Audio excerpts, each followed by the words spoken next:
Сега към темата, която следим постоянно през последните седмици – Кипър. Българите масово напускат Кипър заради намалените заплати и лошите условия на труд на острова, но къде отиват? Връщат се у нас или най-често тръгват да търсят късмета си другаде? Отговорите в репортажа на Богомил Грозев. Заради високия процент на безработица от над 15 на 100, намаляването на заплатите, забавени плащания и все по-взискателните и сурови кипърски работодатели, много нашенци от острова вече стягат багажа. Семейство Иванови живеят близо 5 години в малката туристическа държава, но вече са изключително недоволни от условията. Не е тайна, че българите и румънците на острова са едни от най-нископлатените работници.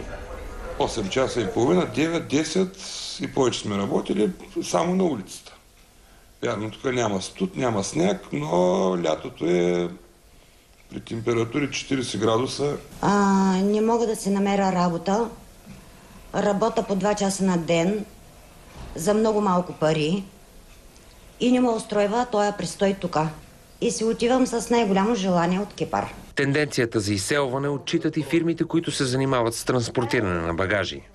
Има хора, които напускат, цели семейства напускат, но има пратки, които от България идват в момента в Република Кипър, което доказва, че в момента хората са намерили работа.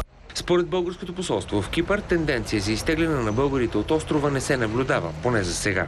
Българи от Кипър си тръгват по най-различни причини.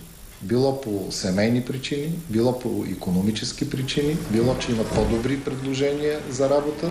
Масово обаче българите, които бягат от Кипър, предпочитат да не се връщат в България. Много ми е мъчно за България. Много я обичам България.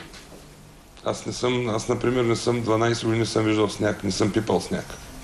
Не зная, ако се приберем на едни заплати от 300 или 400 лева. Ние само парното и тока няма да се плащаме, а какво се храниме?